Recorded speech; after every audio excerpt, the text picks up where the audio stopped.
Welcome to the Ride With Us podcast, presented by the American Coaster Enthusiasts, the world's largest ride enthusiast organization dedicated to the appreciation, promotion, and preservation of roller coasters around the globe. So please keep your hands and feet inside the podcast at all times as we welcome in your host. Hello, enthusiasts. It's your host, Jessica Gardner. Wow, what a week it has been for coaster news. News from the U.S., Canada, the UK, Australia, Japan. News from Six Flags, Cedar Fair, SeaWorld, Universal, Merlin, Disney parks. My head is spinning. I don't know about yours. So Doug and Derek Perry got together and broke it down for us park by park. And as an added bonus, you'll get the latest information about ACE Spring Conference in this episode. Take it away, Doug and Derek. Thanks, Jessica. There are hundreds of amusement park additions opening around the world in 2024, including over 130 roller coasters, and that's according to RCDB.com. And RCDB is the roller coaster database website that is extremely helpful in planning trips to parks and seeing which coasters are out there. And of course, we're not going to talk about every coaster, or we would be here longer than it takes to go up Steel Curtain's Lift Hill. Just kidding. We love that ride very, very much. But we're going to dive right in. And what better way than with a B&M dive machine? Dorney Park in Allentown, Pennsylvania has been terrific with keeping us all updated on the construction of Iron Menace. Every time the park puts up a new element, they share fantastic construction photos and videos that make you really feel like you're there, experiencing it live. And some lucky acers were actually able to experience it in person.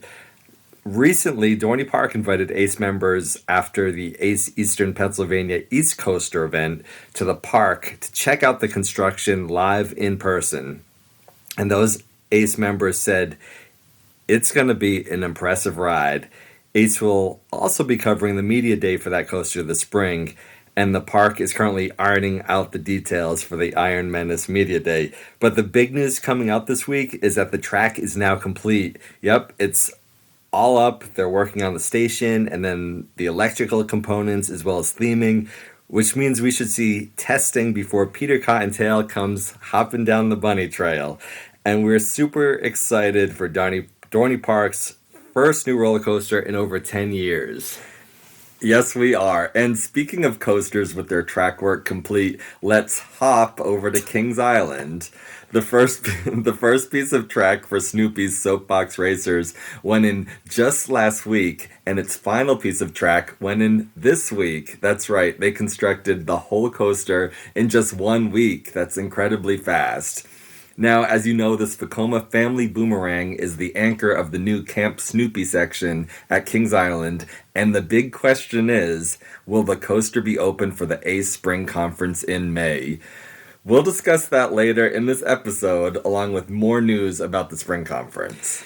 But that's not the only themed Snoopy roller coaster opening in 2024. Snoopy's Tender Paw Twister coaster is being built by Zamperla at Knott's Berry Farm in Buena Park, California.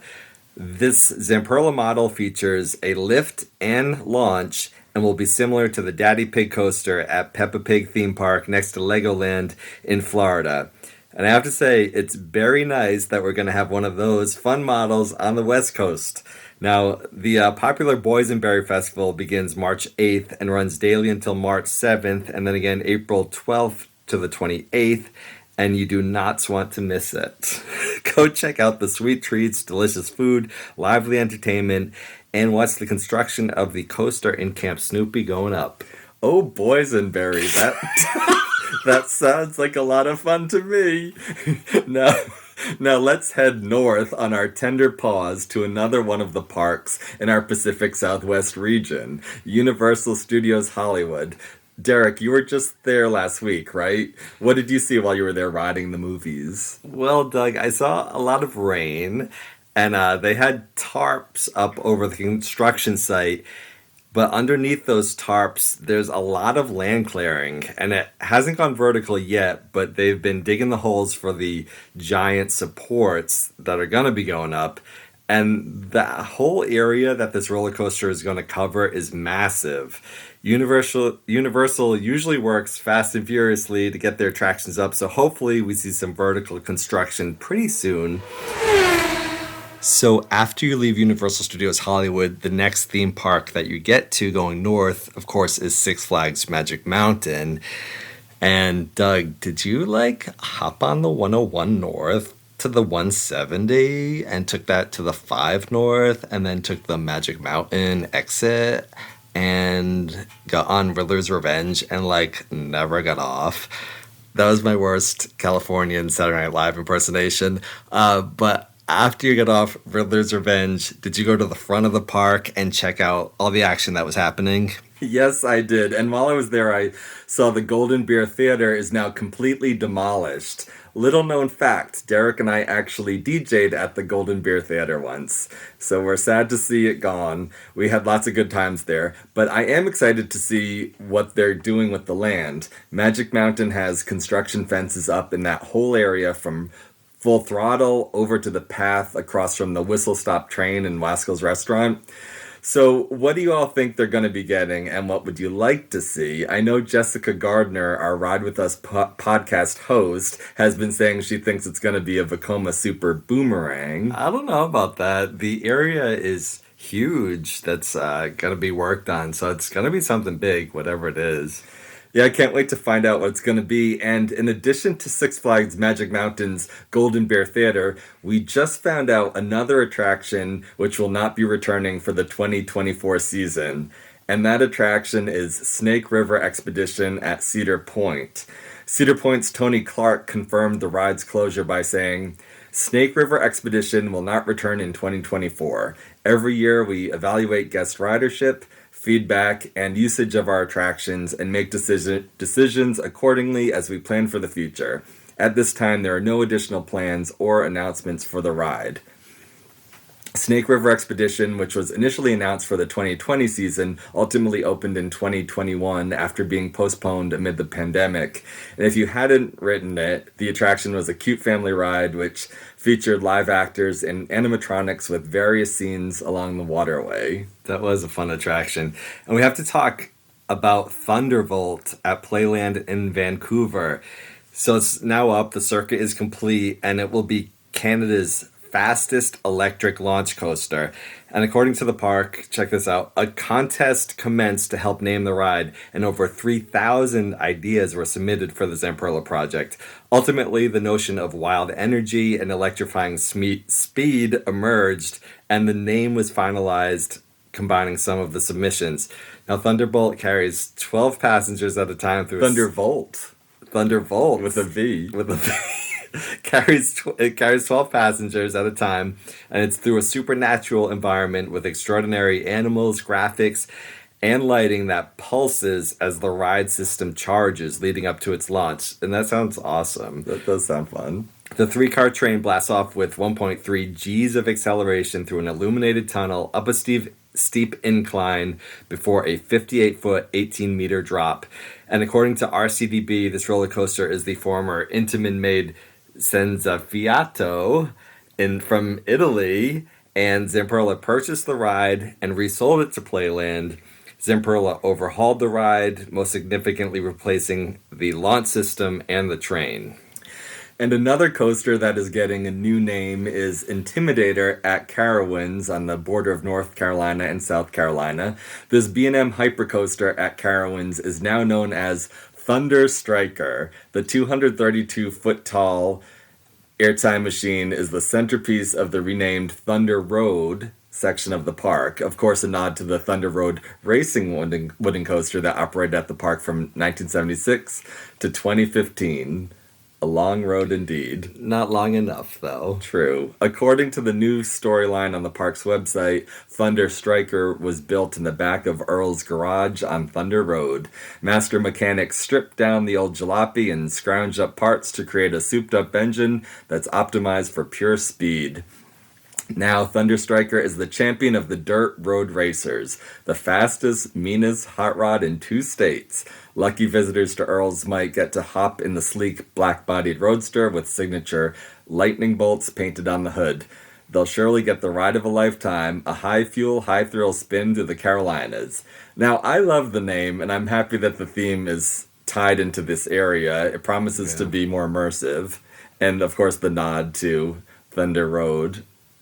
Yeah, I love that. And this also means that Intimidator 305, the Intamin Giga Coaster at King's Dominion in Virginia, will also be renamed. Unlike Thunder Striker, the name and logo haven't been released by the park, but with the location of the park of the coaster next to the Flight of Fear and Jungle Expedition, you know there's a unique theme and storyline up the King's sleeves. Yeah, and you can check out what that theme is when King's Dominion opens for the season on March 23rd, but there's a pass holder preview the night before, and I'm excited to get on Grizzly. I've heard from friends who rode the Grizzly last year with the new prefabricated track from the Gravity Group, and they said it's excellent. Very smooth and fast, and another coaster that's going to be smooth and fast in 2024, and it just received a new shipment of Titan Track from GCI and Skyline Attractions, is the Predator at Darien Lake near Buffalo, New York.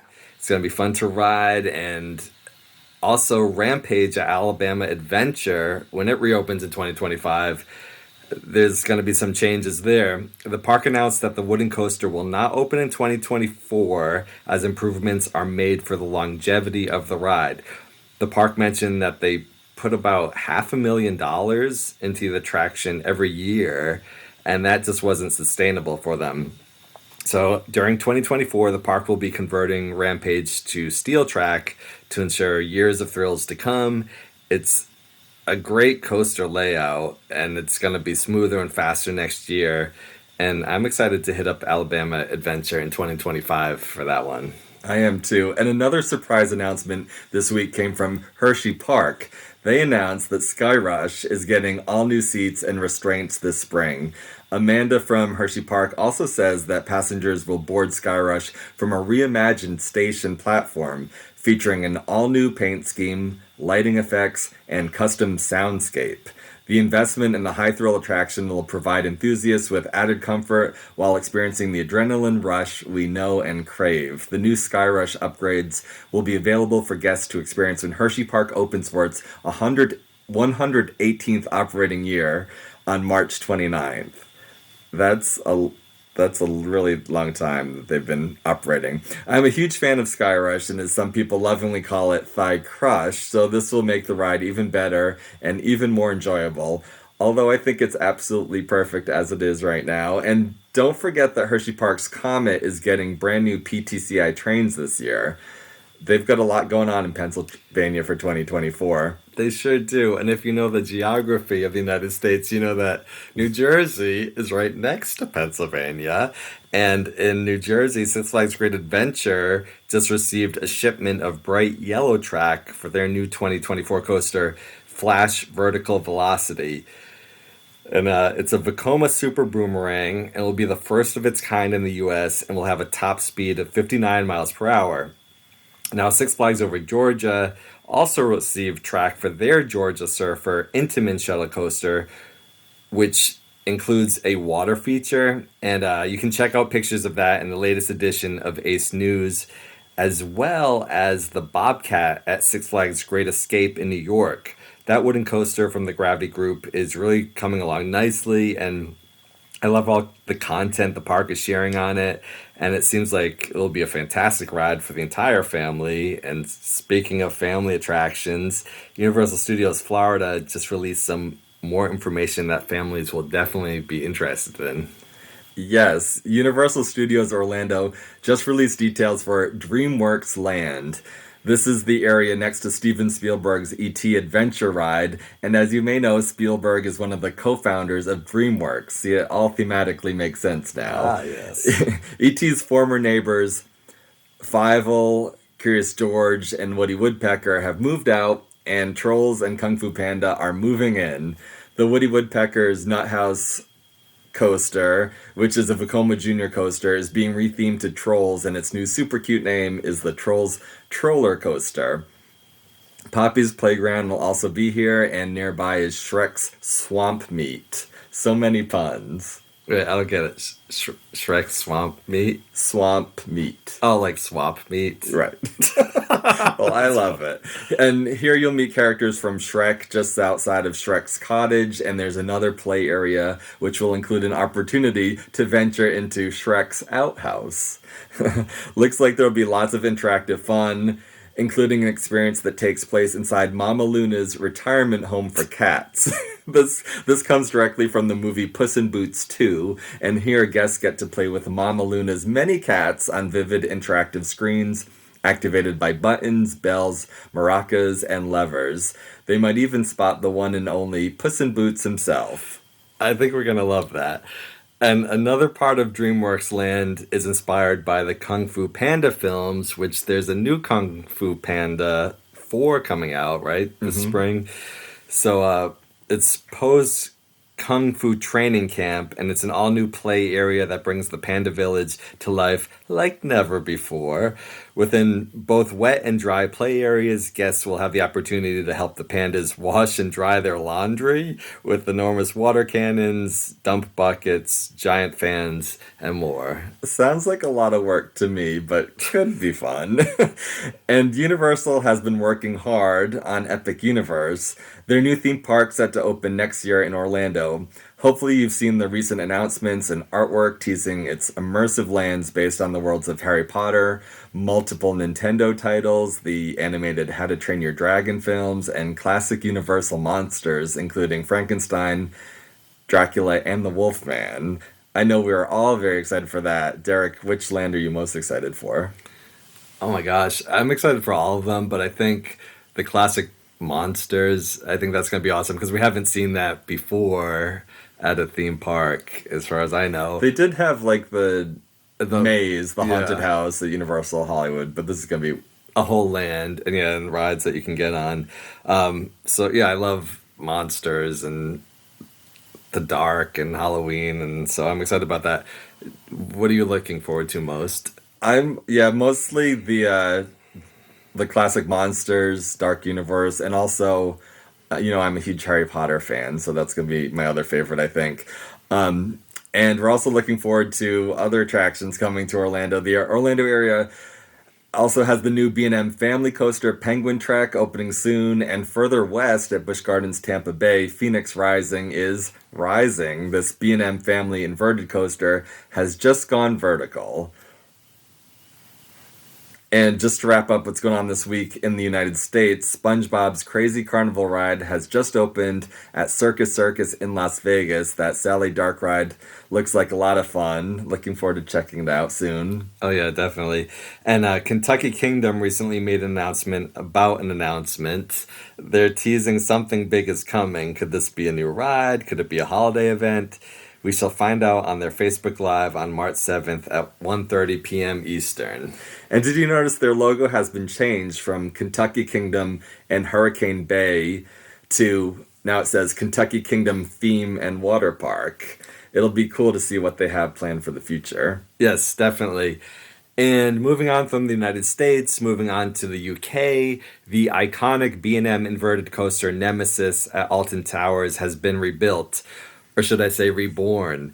Nemesis Reborn opens March 16th, and if you want to ride it with fellow ACE members, check out the ACE Europe Summerfest 2024 UK Back to the Classics. That kicks off June 28th and goes until July 6th. Visit ridewithace.com/events for more on that trip, because you're also going to visit Thorpe Park, where Hyperia is rising. And if you've been living under a rock or Stonehenge, you may have missed that Hyperia is a 236-foot tall, 80-mile-per-hour mock hypercoaster that will debut as the tallest coaster in the United Kingdom. And if that's not enough, Drayton Manor is building an Intamin family launch coaster, and their stand-up Shockwave will be running with new sit-down trains. It previously was the only stand-up coaster with a zero-G roll, so it'll be interesting to ride it not standing up, but sitting down. Sit-down trains, that's shocking. And that's going to be a great European vacation for any ACE members going on that trip. But, there's no place like a theme park with fellow coaster enthusiasts, and there's no place like the new Wizard of Oz District magically appearing somewhere over the rainbow at Movie World Australia. It's being constructed, and it's going to feature 2 wicked cool Vekoma coasters. Flight of the Wicked Witch is a Vekoma suspended family coaster, and Kentucky Twister is a twin family boomerang featuring 2 tracks. Now, is that the Wicked Witch of the East and the Wicked Witch of the West? Probably not, but those trains are definitely going to be defying gravity, as well as the new Flash Speed Force, which is an Intamin Surf Rider shuttle coaster, which previously operated at Wet n Wild Waterworld. That ride features spinning cars, and if your head is spinning from all these new additions, I don't blame you. It's hard to keep track, but these parks are right on track to make 2024 one of the best in recent years. And before we leave Australia and head to our last destination, I'm also really excited about Vekoma's new switchback coaster, Jungle Rush, that is opening in 2024 at Dreamworld Australia. This family thrill coaster is set to be the first of its kind, with the ride design supporting multiple different cycle paths and offering an immersive adventure for riders. And if full immersion is what you're after, Tokyo DisneySea's Fantasy Springs will spring to life on June 6th, and this is going to be immersive. Located between Arabian Coast and Lost River Delta, Fantasy Springs is themed to a magical spring leading to a world of Disney fantasy. This all-new 8th port at Tokyo DisneySea will be home to 3 areas inspired by Frozen, Tangled, and Peter Pan, plus the all-new Tokyo DisneySea Fantasy Springs Hotel. Ooh, I hope they bring that to the Disneyland Resort, too. I hope so, too. And you know Tangled is my favorite Disney movie, so let's start with that area, which is called Rapunzel's Forest. Of course, there's the Snuggly Duckling Tavern, where you can enjoy a dessert served in a frying pan. And then, most importantly, there's Rapunzel's Lantern Festival ride, which begins at Rapunzel's Tower and will end at the Lantern Festival, complete with the best Disney song ever, in my opinion, I See the Light, and countless glowing lanterns. Next up is Frozen Kingdom, which will have an attraction called Anna and Elsa's Frozen Journey, where you'll board a boat voyaging through the Frozen movie scenes. And Peter Pan's Neverland will have 2 attractions. On Peter Pan's Neverland Adventure, join Peter Pan, Tinkerbell, and the Lost Kids on an epic adventure to rescue John from Captain Hook and his band of pirates. Here you'll board a boat sprinkled with fairy dust by Tinkerbell and soar into the sky while encountering Wendy, Michael, the mermaids, and even Captain Hook's moored ship, the Jolly Roger. And over in Pixie Hollow, Fairy Tinkerbell's Busy Buggies, I love that name, will explore the Fairy Valley and its changing seasons. You'll be shrunk down to the size of a fairy and encounter flowers, mushrooms, painting utensils, and pieces of nibbled cheese. Yum. Yum indeed. Fantasy Springs looks like it's going to be amazing, and so does Tiana's Bayou Adventure, by the way, opening in the US this summer at Walt Disney World and Disneyland. They recently showed off a Tiana animatronic on Disney's social media, and I can't wait for that attraction to open. Me too. It's going to be awesome. Before we hit the final breaks and head back into the station, you promised we would talk about the 8th Spring Conference and Kings Island's new coaster, Snoopy's Soapbox Racers. So I have to ask you, are you hopeful that attendees will be able to ride? I hope so, yes. They seem to be right on track and possibly ahead of schedule. Yeah, so now the 8th Spring Conference will be held at Kings Island in Ohio, May 17th through the 19th. And the weekend is going to be stuffed with fun, including lots of exclusive ride time, behind-the-scenes experiences, industry speakers, and coaster walkbacks, including a ceremonial Beast walkback, and that's celebrating the 45th anniversary of the first Ace walkback. Now, some of you are saying, what's a walkback?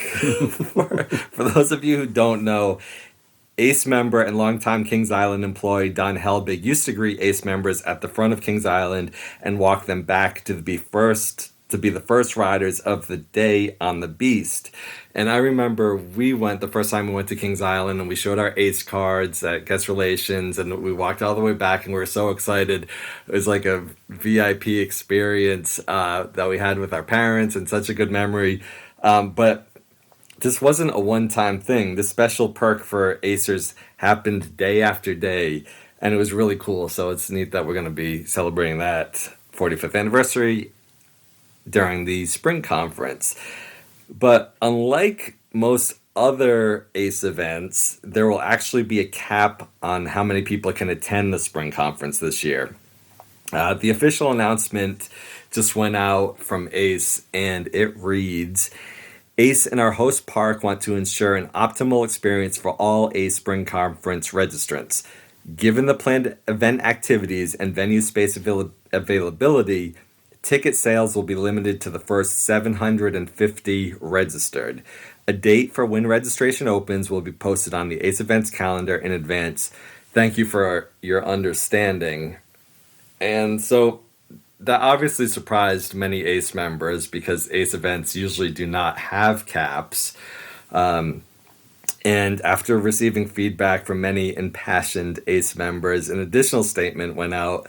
And it stated, this decision to limit attendance was not taken lightly. ACE volunteers worked with the park to find a compromise for the largest attendance that would offer a great experience for attendees and a manageable endeavor for the park's team members.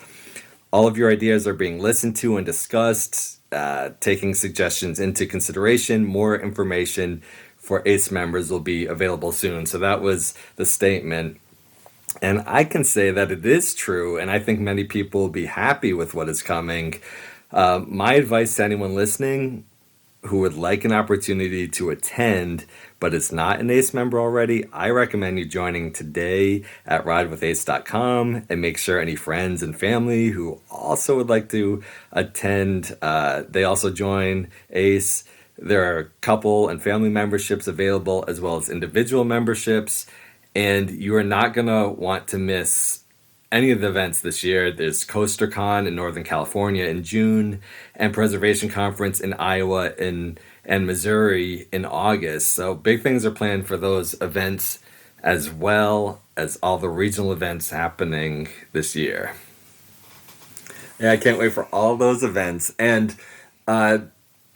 Jessica, is there anything else that you want to mention?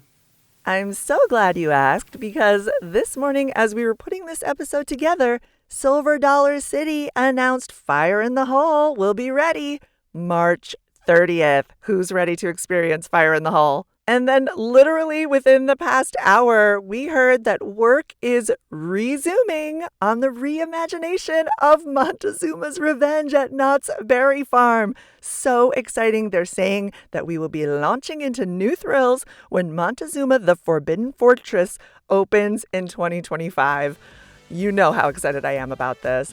To make sure you don't miss any news about Spring Conference or about all of the amazing coaster news coming out, be sure to check the website, ridewithace.com, and remember that ACE is everywhere you consume your social media. On Facebook, X, Threads, Pinterest, LinkedIn. Make sure you subscribe to ACE's pages on YouTube, Instagram, TikTok, and Discord. Follow ACE everywhere to stay on top of it all and to hear what your ACE membership has to offer. Thanks for listening. I hope you get to ride a coaster today. Ride With Us is produced by the American Coaster Enthusiasts, a registered 501c3 organization. Visit ridewithace.com for additional information, and we will see you at the parks.